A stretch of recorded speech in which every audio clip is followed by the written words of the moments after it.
অপেক্ষা কথা ডিম্বেশ্বৰ শৰণীয়া পাঠ ৰিয়াঞ্জ্যোতি শৰ্মা।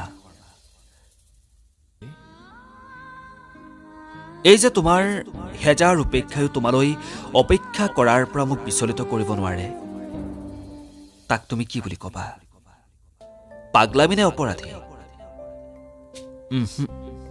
নাই, সেইবোৰ তুমি একোৱেই ক'ব নোৱাৰিবা। কাৰণ উপেক্ষিতা তুমিও হৈছা মনে বিচৰাজনৰ পৰা, আৰু আজিও ৰৈ আছা অপেক্ষাৰে।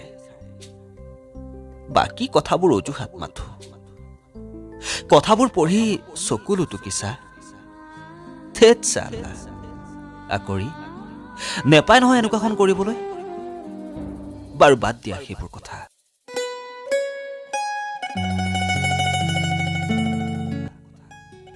তুমিও অপেক্ষাৰে ৰৈ থাকা সিটো মূৰত মনে বিচৰাজনলৈ, আৰু আনটো মূৰত মই ৰৈ থাকিম তোমালৈ।